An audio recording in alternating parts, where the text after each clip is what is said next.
Thank you for joining us today. I'm Larissa Vigue-Picard. I am the Executive Director of Penobscot History Center, and this is a program that I'm looking forward to. Many folks are. I have a couple things I want to share before I introduce our speaker. One is that these programs are, as you may have noticed, discounted for members. We have lots of wonderful member benefits, several different levels of membership.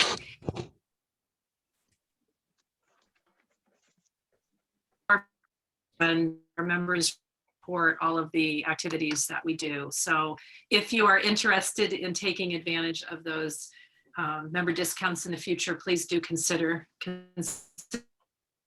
a member of Penobscot History Center and get more involved. We have a great array of folks today who are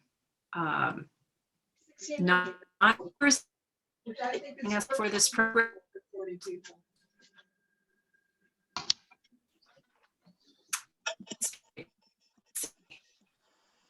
So I am going to go ahead and mute everybody here. The other thing I want to point out is that this program is really a great extension of a program held last summer. That program was held in July, and it was called What's Missing? Rethinking the Homogeneity of Local History Collections. And our guest presenter for that was Kate McBrien, who is the Maine State Archivist, and years ago was actually here on staff as the curator at Penobscot, then Penobscot Historical Society. We talked a lot about the gaps in collections, both the things that we have not collected over the years from people who we should have been paying more attention to or reached out to as historical societies, and also the gaps in archival materials and other and object collections that have not been researched in a complete way. And so the program you're about to hear today is really a fabulous example of doing just that. And I have to say, it's not at all due to us. It's entirely due to James coming to us to do research and to have him here as a regular researcher and also now a volunteer. And the research that he's doing is really, really groundbreaking and super important to our area. So I'm very excited about that. We do have a number of other amazing programs coming up over the summer. We are getting those up on our and beginning to really promote the heck out of. One thing I want to point out is that we're having a combined garden party and exhibit opening of our Taking Wing, A Century of Flight in the Brunswick Topsham area exhibit. And that opening and garden party is June 24th from 5:30 to 7:30. We'll have lots of fun period appropriate refreshments. And by period appropriate, I mean the 1920s, because the exhibit starts with the first, which was 1921. And the garden, the Schofield Whittier garden that we're restoring, was last used year-round in the 1920s. And so we're inviting people to come dressed in that in period clothing if you wish, or in garden or floral clothing if you wish, or however you wish for a party. We'll have beverages of many kinds and food by unions. We're going to plant a fruit tree at that party in honor of the Schofield Whittier family. And we've got some other fun activities, and you can tour through the flight exhibit. So I welcome you to come to that. There's information about that on our website and tickets, online ticketing available. All right, so let's get started without further ado. So James Tanzer grew up on the North Shore of Boston, Mass, and has a degree from Smith College and a master's degree in, degree in history from Smith College, bachelor's degree, and a master's degree in medieval history from the University of Toronto, where he was also a PhD student. Pardon me. And he began his museum career almost 30 years ago as a weekend receptionist, which is the way many people begin museum careers, as a volunteer or a staff member working in visitor services at the Wenham Museum in Wenham, Mass. And he has been the outreach coordinator at the Perry Macmillan Arctic Museum at Bowdoin College in Brunswick, of course, for the past 12 years. So got a great background, really great historian and very enjoyable, friendly person to have here in the office. So with that, I am going to turn it over to James, who can, you can unmute yourself, James, and go for it. Great, thank you. Thank you, Larissa. Good afternoon, everyone. Can you hear me? Hear me okay? Yeah? Okay, great.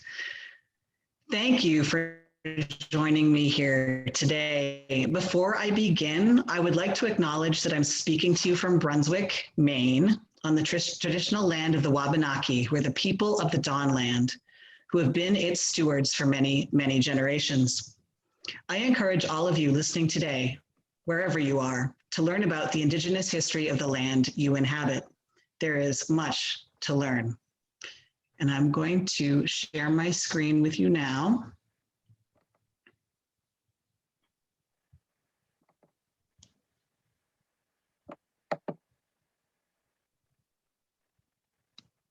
Great. Thank you to the Pejepscot History Center for inviting me here to share my research into the life of Quash, a Black man who lived in Topsham, Maine, more than 230 years ago. I want to especially thank Dr. Amy Keithan from the Pejepscot History Center, who patiently answered my many emails and recommended many, many sources for me from the PHC archives. Thank you also to Dr. Kate McMahon, counsel and help in locating potential sources on Quash. And I'm grateful to Topsham Deputy Clerk Tyler Washburn, who allowed me to work with the Topsham Town Records while the office was only nominally open to the public. Research during the pandemic presented a host of challenges, including a lack of access to many traditional archival sources. Most of my research about Quash has been conducted online using digitized sources or in person, but under strict safety measures. Despite these limitations, I've been able to trace Quash through a variety of different sources from the 1760s through the 1780s, proving that the hidden lives of Black residents of Maine in the 18th century can indeed be uncovered, even during a pandemic. The sources are there for the finding, though they take a great deal of work to find. You will hear me say perhaps a lot today. I hope to substantiate my perhapses as pandemic restrictions ease and research becomes easier. But I'm presenting what I've come to know of Quash's story today, as imperfect as my understanding is, because Quash deserves to be seen and remembered right now. And he deserves to be recognized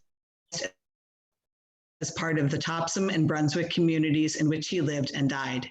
He deserves to be unhidden. Let's get started with a story of how things might have been. March 3rd, 1786 was a raw, wet, late winter day in Lincoln County, Maine, not a day for venturing far from one's house. It rained all day. Hallowell midwife Martha Ballard wrote in her now famous diary, "I have been at home." 25 or so miles south of her, just down the Kennebec River in the town of Topsham, a man named Quash was readying to make his way out of the world. Perhaps Quash had a feeling this sickness would be his last. Lying in his feather-stuffed bed, perhaps he'd started thinking about Samuel Winchell, the man who had enslaved him. How Winchell had died suddenly 3 years before without having written a will, and how his life's possessions had been divvied up ruthlessly. Quash wasn't about to let that happen to the possessions he'd worked so hard to amass in the 5 years he'd been free. He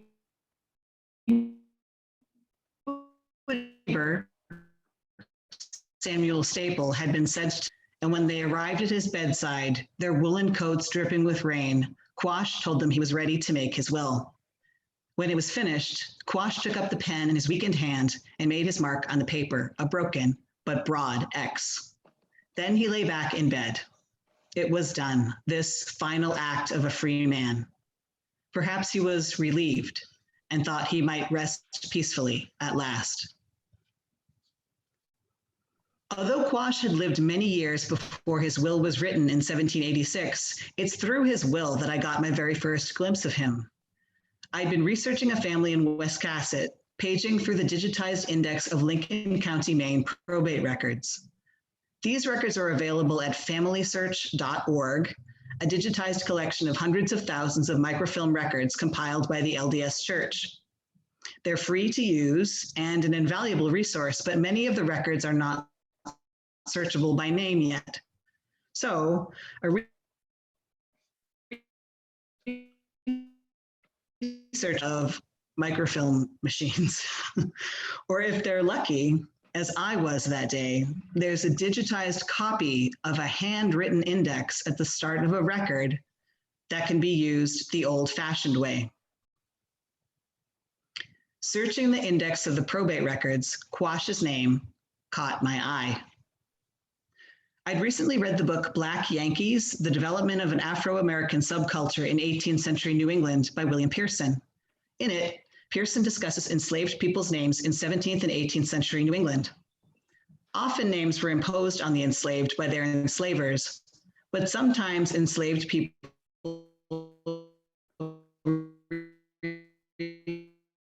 from the Gold Coast of Africa. Kwasi or Kwesi is a name given to a boy born on a Sunday. Quash or Quashi was the attempted transliteration of this name into English. Was I looking at an entry referencing the will of a formerly enslaved person in Maine? Record book. I was amazed. I'm going to show you a transcribed version of the will that I found there and read it to you. In the name of God, amen. I, Quash Winchell of Topsham, in the county of Lincoln, laborer, being sick and weak in bodily health, but perfect in mind and memory, thanks be to God for the same, calling to mind the uncertainty of life and the certainty of death, do make and ordain this my last will and testament, recommending my soul into the hands of God who gave it, and my body to the earth, to be decently buried according to the discretion of my executor, whom I shall hereafter appoint. And as to what of this world's goods it has pleased God to bless me with, I dispose of in the following manner. Imprimis, I give and bequeath to my benevolent friends, Silence Purrington, Sarah Hunter, Mary Given, Anne Winchell, and Hannah Winchell, all in singular, the goods and chattels to me in any manner belonging, being at present 1 horse and tackling, 2 cows, and 1 3-year-old heifer, with 20 sheep. Allowing the said Hannah 1/3 more than either of the others, and then an equal division among them, with a certain number of notes of hand, some payable in my name, and some in my late master's Samuel Winchell's, deceased, being given to me when I was a slave, and so wrote in his name. Furthermore, I appoint Mr. Arthur Hunter to be my sole and lawful executor of this my last will and testament. In witness whereof I've hereunto put my hand and seal the 3rd day of March, AD 1786. Quash Winchell, and his mark was an X. Signed, sealed, pronounced to be the last will and testament in presence of us witnesses by the said Quash Winchell. Samuel Staple, Philip Hoyt, Joshua Smart. Quash's will is a treasure trove of information about him and his relationship to the family that enslaved him in Topsham, the Winchells. Unpacking his will line by line could be an entire presentation on its own. In the interest of time today, I'll mention just a few of the stories embedded in the language of Quash's will as this talk progresses. But it is without question one of the most important documents about him that survives. Once I had the name of Quash's enslaver, Samuel Winchell, and the place he lived, Topsham, I imagined it would be easy enough to search the internet to find out more about Quash. I was wrong. There was ample information from many different sources on Samuel Winchell, but only 2 references to Quash. Even the local history Bible, the Wheeler's History of Brunswick, Topsham, and Harpswell, does not explicitly mention Quash, though the Winchells receive quite a lot of attention in the book. One tantalizing clue in the Wheeler's history hinted that more information about Quash was available. Here it is. This is a reference to a census made in 1765 of the inhabitants of Topsham. As you can see, it's a little bit over 300 people, one of whom was Black. This single mention of a Black person in Topsham in 1765 convinced me there was more about Quash to uncover in the 18th century records. I decided it was time to learn more about Topsham and the Winchells, to follow the family through time and hopefully find Quash there. Samuel Winchell was born in 1711 in Windsor, Connecticut, and made his way to Maine by the 1730s. He settled in Merricaneag Neck, just south of Brunswick town. This place is now part of Harpswell. Around 1738, he married Sarah McNess, who'd come to New England from Ireland as a child. In 1740, their son, John, was born. 5 more children quickly followed, as recorded in the Brunswick records: Martha, Silence, Samuel, James, and Ebenezer. In November 1750, Winchell made a land purchase from Isaac Royal Jr. that changed his fortunes for the next several decades of his life. He purchased land in the village of Topsham, over the Androscoggin River from Brunswick, and the rights to a sawmill on the Cathants River there. Winchell's stake in the sawmill and the profits from the large quantities of lumber it produced eventually made him one of the wealthiest men in Topsham. You can see Samuel Winchell's name on the house lot there, sort of midway in the image. And I'll just circle the Cathants Mill for you there, with a very poor depiction of a mill. I'm not sure if the person who drew this map had ever seen a mill before, but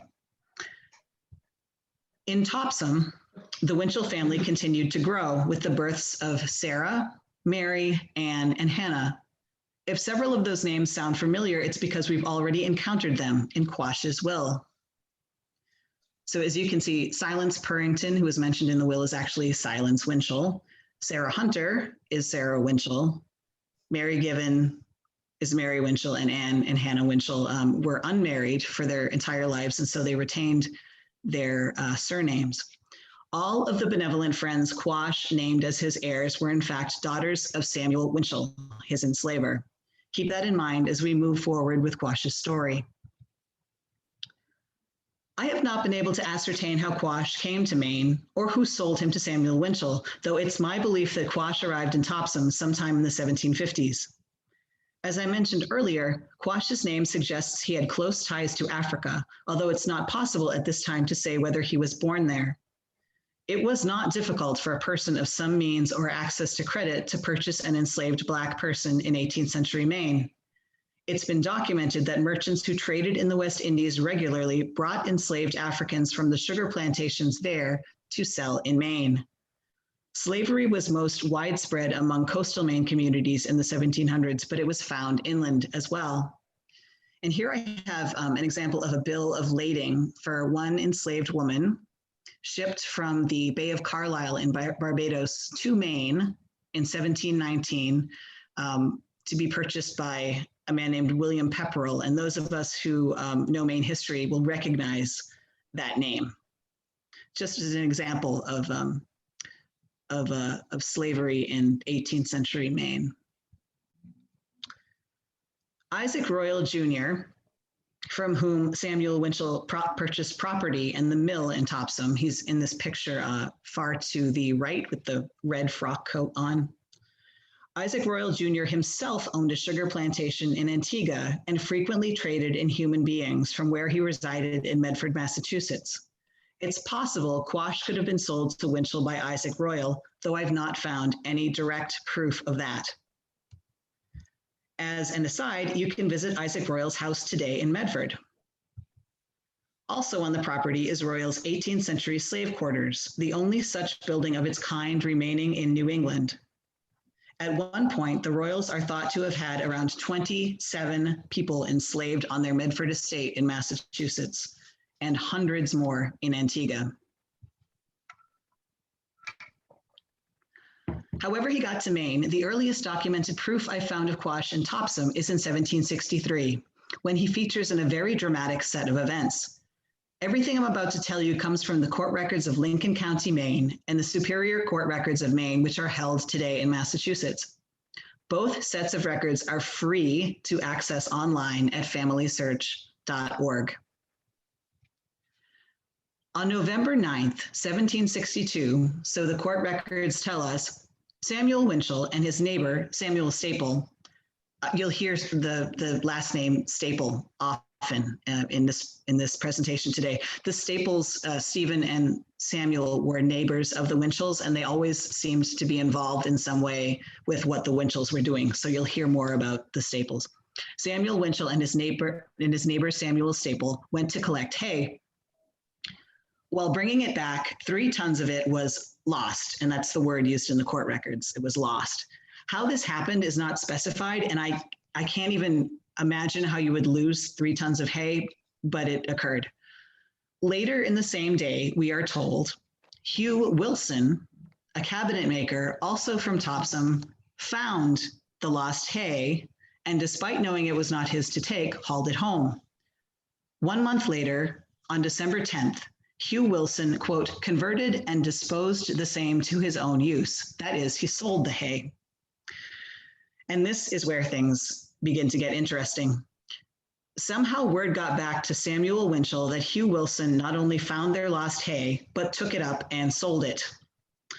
On January 4th, 1763, infuriated, Winchell confronted Hugh Wilson in public, saying, and I'm quoting from court records, so I apologize for my language, quote, "You are a damned thief, and I can prove it.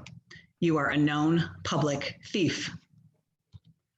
The following day, January 5th, 1763, as Hugh Wilson was still reeling from the scandalous blow to his reputation, 2 men arrived at his farm and began loading up and hauling away 5 tons of Hugh's hay.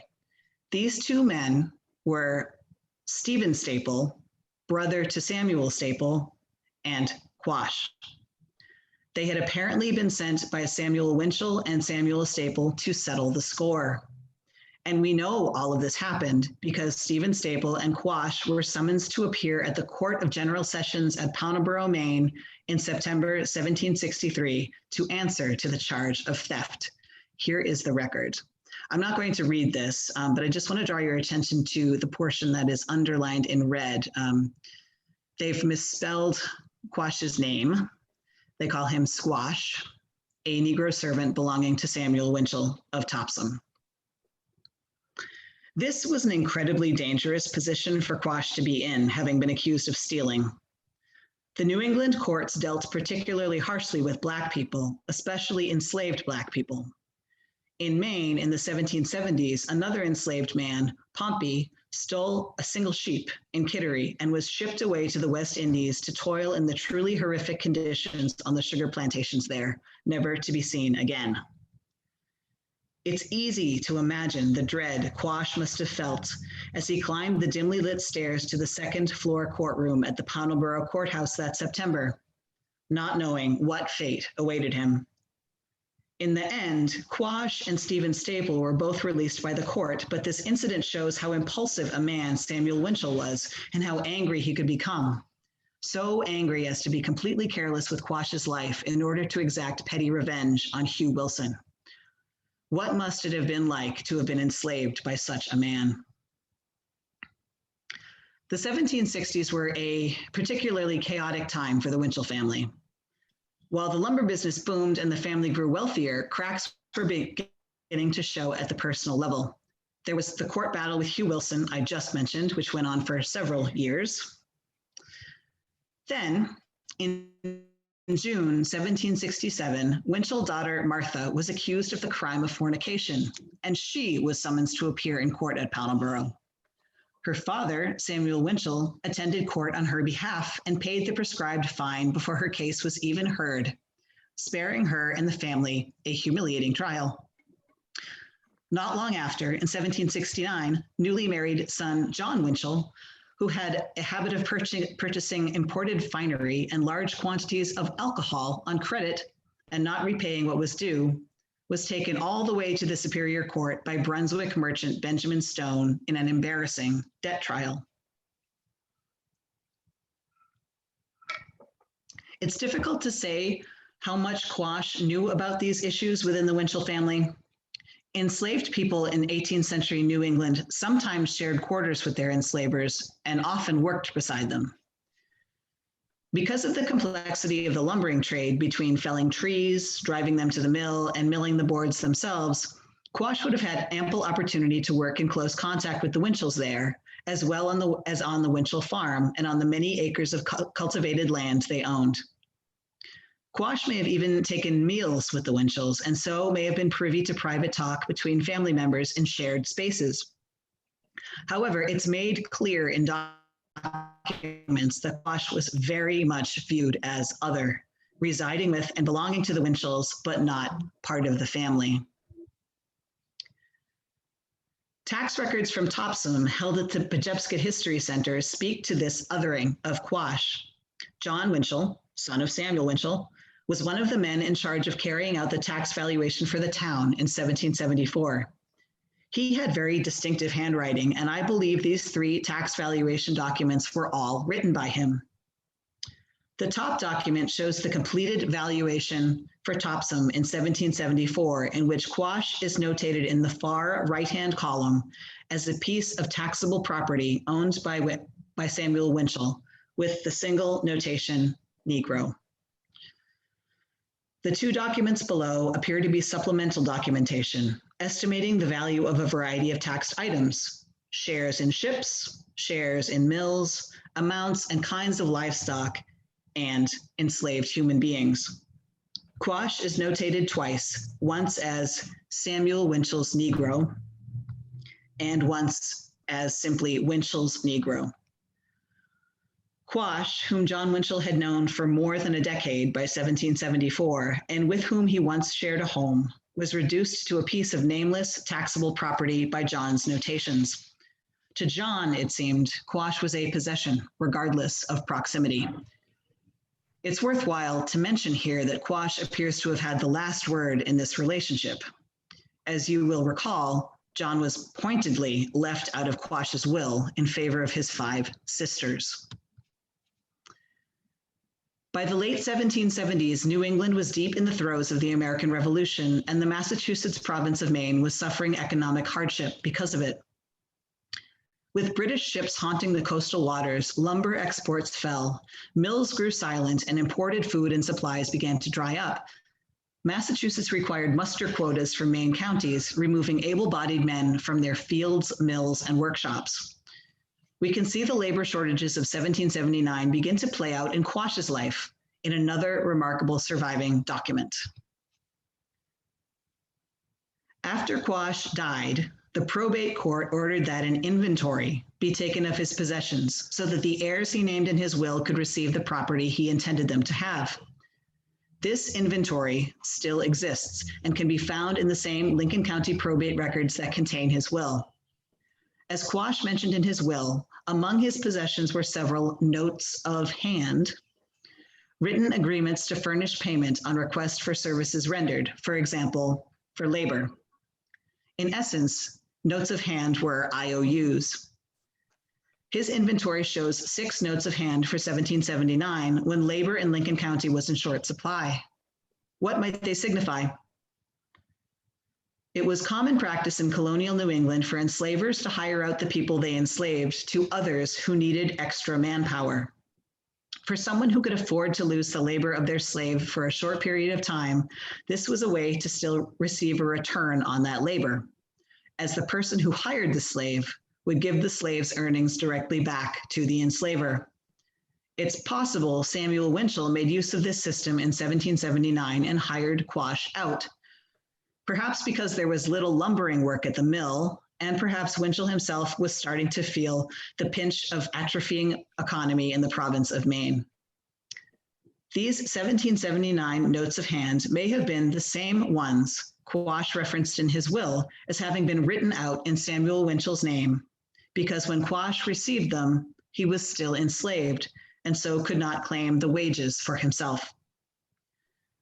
According to the notes of hand, Quash appears to have worked for several neighbors in Topsham in 1779, largely during the critical spring planting season when extra labor was especially needed. We again see the familiar names of Samuel and Stephen Staple, for example. But the name Anthony Griffin stands out, however. He was not from Topsham, and his inclusion in these notes of hand gives us a glimpse into Quash's connections beyond the small community on the Cathants River. Anthony Griffin was a free Black man who had moved to Brunswick with his family from Scituate, Massachusetts. In 1778, now a widower, he married Jane Freeman, herself a widow with grown children. Over the course of the next century, this free Black family would grow and thrive in East Brunswick, just a short paddle across the Androscoggin River. In February 1779, when Quash worked for Anthony Griffin, he might have even been able to walk across to Brunswick on the ice. What must it have been like for Quash to spend time working alongside a free Black family away from the Winchells? Like him, many of the members of the Griffin-Freeman family had been enslaved and would have been able to empathize with Quash's situation. They could also have provided him with hope and encouragement that freedom was attainable. We know they maintained a connection with Quash. 6 years later, Jane Griffin's adult son, Peter Freeman, also hired Quash to work for him. But by that time, Quash himself was a free man. And we'll talk about that just a little bit later on in our discussion today. In 1771, it's clear from the Topsham tax records that Quash's status in the Winchell household had changed. Massachusetts required all free males, regardless of whether they were Black or white, above 16 years of age to be assessed a poll or head tax. In the tax records, the number of polls in each household is shown in the column closest to the head of the household. In May 1781, the Topsham tax valuation shows Samuel Winchell was responsible for paying the poll tax for 2 free males over the age of 16 in his household.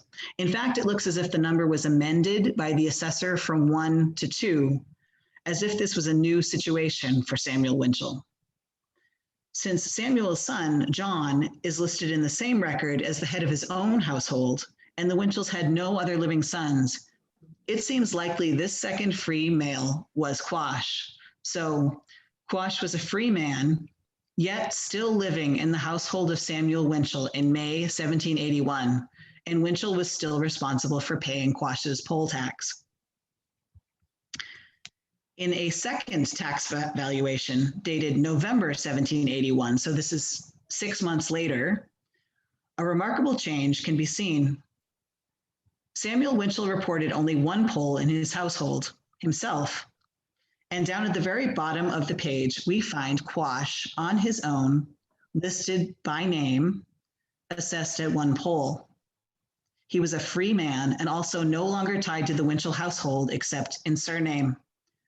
What happened in the 6 months between May and November to precipitate this change? The answer, I believe, is found in the Topsham town records. Samuel Winchell approached the town in 1781, asking to be cleared of his tax responsibility for the year. In July, the town refused his request. So Winchell took it upon himself to lighten his tax burden by removing Quash from his household. At face value, this seems a cause for celebration for Quash.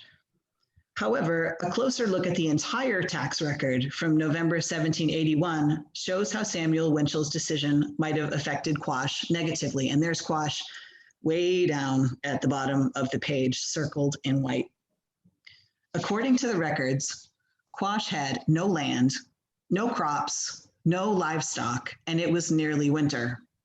Still, he was expected to produce his poll tax payment for the year. How he managed to fulfill this obligation is not known. From a different set of Topsham tax valuation records, we learn that another free Black family, headed by Philip Wilson of Brunswick, had settled in Topsham by November 1781 between the Cathants and Androscoggin rivers. Philip's wife was Jane Freeman, stepdaughter of Anthony Griffin, for whom you will recall Quash worked in 1779. You can see in the map the proximity of the Wilson, Freeman, and Griffin families on the map, as well as their proximity to the Winchell homestead. According to the tax valuation, the Wilsons owned 48 acres of land and were able to harvest 3 tons of fresh hay and 20 bushels of corn or grain a year, and owned pasturage for their cow, calves, and pig. I've wondered if Philip Wilson offered advice or hospitality to Quash during that long winter of 1782, as Quash began to make his way on his own as a free man. In 1783, the year slavery was made illegal in Massachusetts, we find Quash in the Topsham tax records again. As in 1781, his name is at the very bottom of the page, though because the valuation continues on the next page, it's unclear if this is an intentional slight. His name is misspelled as Squash again, as it was in several records we've already seen, but he seems to have gained some access to land, perhaps as a tenant. He's recorded as having livestock, 1 cow, 7 sheep, as well as the ability to produce 20 bushels of corn or grain a year, an impressive increase in his fortunes over the course of 2 years, especially having come from nothing. It's difficult to say for certain where in Topsham Quash might have been living, keeping his animals and cultivating land after gaining his freedom. Samuel Winchell, his enslaver, died in March of 1783, and this valuation shows Sarah Winchell, his widow, living on her own with over 80 acres of land to work and a full complement of livestock in need of care, including 5 cows, 4 oxen, and 17 sheep. Was it possible that she hired Quash to help run the farm? Sarah's 3 remaining unmarried daughters, Silence, Anne, and Hannah, were almost certainly living with her. Remember that these daughters were named as Quash's heirs in his will, with Hannah holding pride of place and receiving 1/3 more than her sisters. Could Hannah have encouraged their mother to take Quash on as a tenant? Furthermore, an intriguing note of hand to Quash from John Winchell in 1784 for more than £7 shows that even though the late Samuel Winchell may have cast Quash off, the surviving Winchell family members found they were still very much in need of him.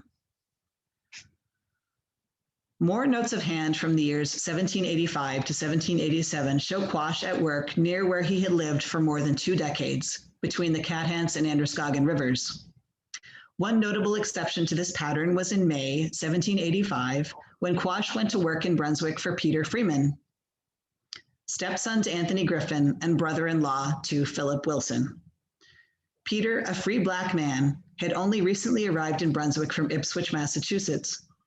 He and his brother had sold the family's land there and moved north to reunite with their mother, Jane, who was now married to Anthony Griffin and the rest of their siblings. So you can see how the families interconnect. It seems reasonable to assume that Peter hired Quash on the recommendation of his family members, who may have maintained a connection to Quash through the years. There are no church or town records that record Quash's death in June of 1788. His inventory was presented to the probate court on June 26th. Martha Ballard, in her diary, tells us it was a showery day.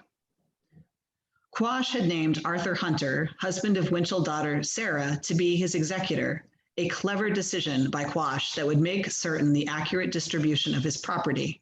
For if Arthur Hunter's wife was an heir, Arthur would have all the more reason to ensure a careful inventory and distribution. Ironically, we learn more about Quash from this document of death, his probate inventory, than we do from any document created during his life.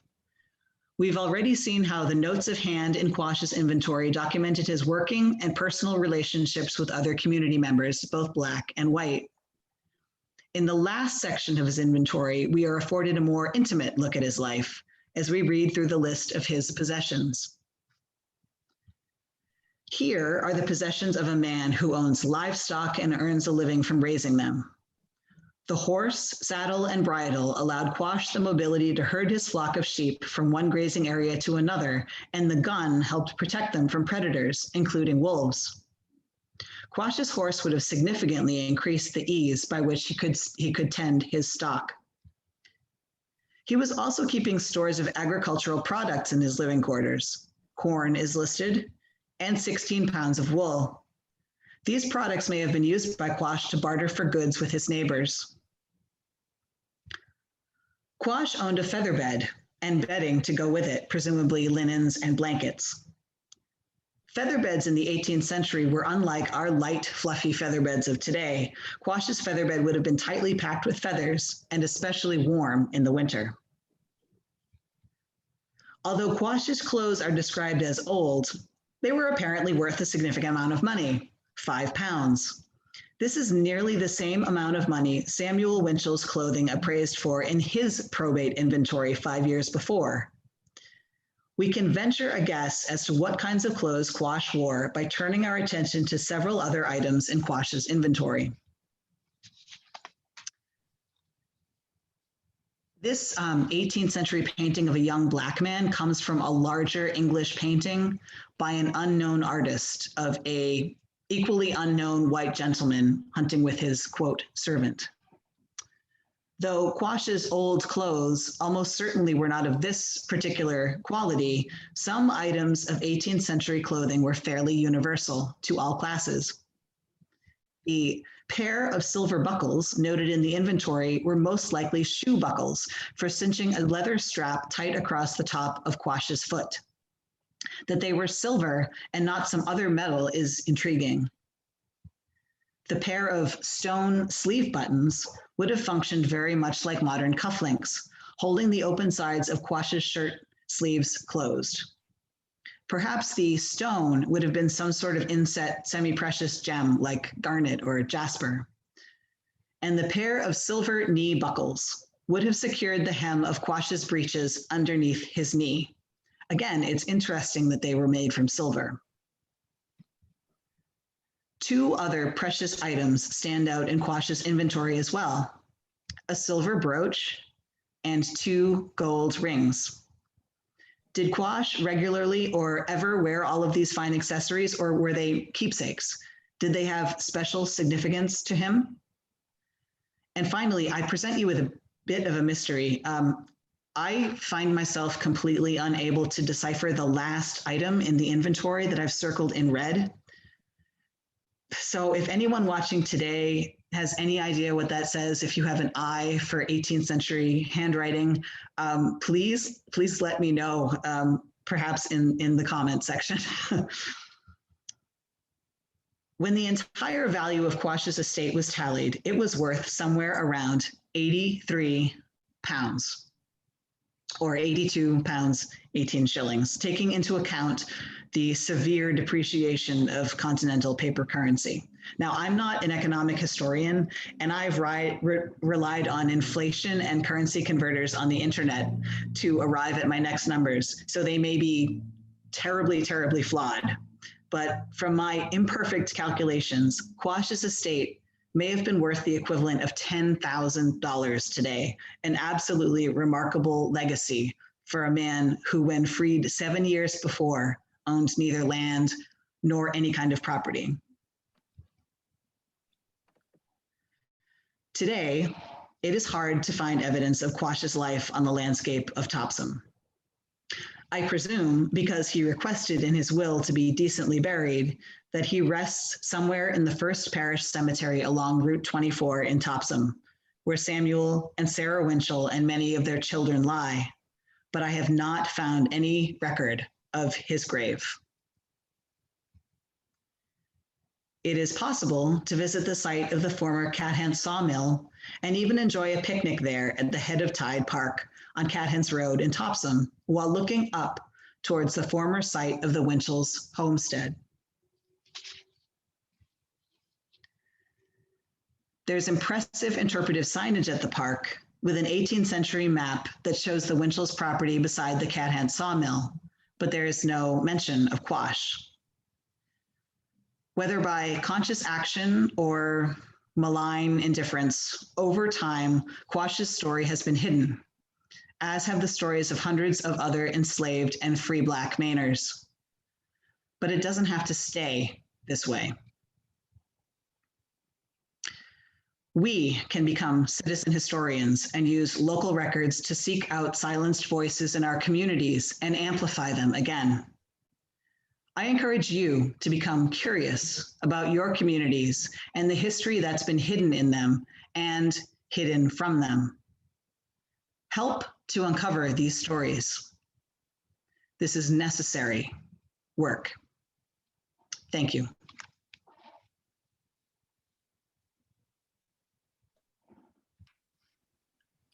Well, I'm pretty sure I am not going to be the lone voice saying that that was a superb presentation, and we are very fortunate to have had it and have you here doing that incredibly detailed, meticulous research. So thank you very much, James, for that presentation.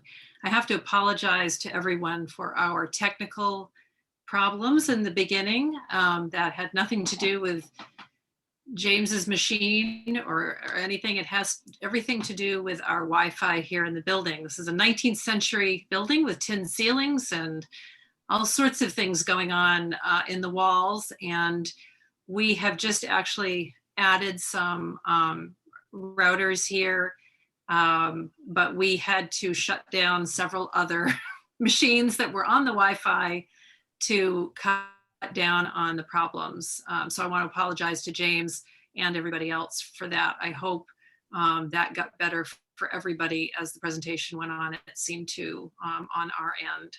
I do want to allow for a few minutes here of Q&A for those who would like to stay. And if you have a question, you are welcome to put it in the chat box. I see some really wonderful feedback that's coming in there. I see a brilliant, a fantastic, I see an exceptional. This is such an important story. I hope you'll share your work on Atlantic Black Box, which is an amazing site. If folks have not heard of that, I encourage you to look at that site, atlanticblackbox.com. So interesting, amazing research, excellent. So if anybody does have an actual a question for James, if you would like to put that in the chat or unmute with the next couple of minutes, we're more than happy to take a couple before the hour is up. I'll actually. I see somebody's just put one in here. Let's see. Is the next step researching the Freeman and Griffin families? Oh, certainly. There's already been amazing research done on the Freeman and Griffin families. In fact, you can find it in, yes, I carry books with me. Maine's Visible History, the first chronicle of its, Maine's Visible Black History, the first chronicle of its people. This is a terrific book, and in it, Barbara Demarais, who is actually here today, there she is, has done wonderful work, as well as Kate McBrien in researching these families and many more people that I'm forgetting right now. I've been able actually to find in the some of the account books, some of the shopkeeper account books here from the 18th century at the Pejepscot History Center, records of the Freemans and the Griffins purchasing items from a variety of different people here in Brunswick. So there's still more research to be done, and I would be delighted to be part of that moving forward. Awesome. Is there evidence where Quash actually lived, such as a cellar hole? Somebody asks. Oh my gosh, I wish. Sometimes I go to the head of Tide Park where it's a preserve. You can go there and visit and walk around and try to imagine where Quash would have lived. I haven't found anything like a cellar hole. And I don't even really know where to look. The former Winchell property is private property today. People probably wouldn't like me to climb up the cliff there and poke around in their backyard. So the answer is no, but always on the lookout. Here's a question about asking about, do you know the proportion of enslaved versus free Black residents of Maine at that time? That is an amazing question. I don't. It seems by the late 1770s, there were some emancipated Black folks moving up from Massachusetts proper into Maine. I don't know if there has been any kind of systematic study on that proportion of enslaved versus free Black folks at that time in Maine. It sounds like a wonderful project. I want to put a shout out too to Barb Desmaris, who is on the show today. Yeah, the presentation today, who has done an amazing amount of research about Black families living in this area. And I don't know, Barb, if you might know the answer to that, if you know anything about the proportion of enslaved versus free Black residents of Maine at that time. Can you unmute? Yeah, there you are. I did. Yeah, everything around that time, it does seem as if most of the African Americans here were free. Right around the Revolutionary War, it seemed to happen. But even you know about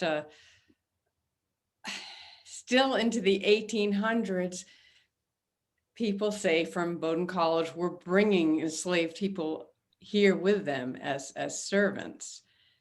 So it's really, really hard to say. Yeah, it's probably tough to pin down a count at any point in time. Right, because we don't have a census until 1790. So it makes it a little hard to figure out. Yeah. Thank you. Somebody has asked, what were your biggest roadblocks in the research process?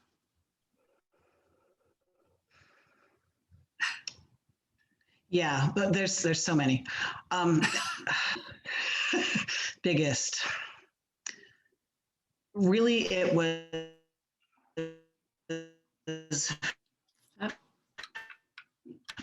trained to records that I wouldn't normally search through. For example, account books. And then there were situations in which I had a feeling that Quash would be in a particular record, but his name hadn't been either noticed or indexed or both. So I would have to search through page by page to find him. There was a lot of looking at things with magnifying glasses and playing around with Photoshop and trying to make images larger. And so a lot of, it almost felt like literal archaeology sometimes, like digging layer through dirt and looking for just tiny, minuscule bits of information. A lot of patience required. Right. And let's see, well, one more question here. Do we know whether the Freemans and Griffins stayed in Maine? I'm going to have to hand this over to Barbara. I bet she knows better than I do. Well, some of their descendants were actually at Malaga Island through marriage, this and that. So if you were to trace, and we have done this, trace down through, yes, descendants were here in Brunswick in my lifetime. Someone who was at Pineland and was eventually able to leave. So yeah. But after the Civil War, a lot of African Americans and other people moved out west, Northwest, like Michigan, whatever, for factory work. So, and a lot of the families are not as obvious now. There are no families right now in Brunswick, Maine, who are related to the Freemans and Griffins, and they look like me, you know, pasty white. So, yeah. All right. Well, thank you. Thank you, Barb. And thank you very much, James, for just an incredible presentation. That is, you know, if I was going to explain to somebody what true historical research was like, I would just push play on this program. So thank you so much for that and for sharing that all with us. And thank you to everyone who's joined us today. We've had a really nice crowd, and we look forward to the next program you join us for. Enjoy that beautiful weather out there. Bye, everyone. Yes, the recording will be available. Somebody asked if it will be available. Yes, we will send a follow-up message about that. Thank you, with a link.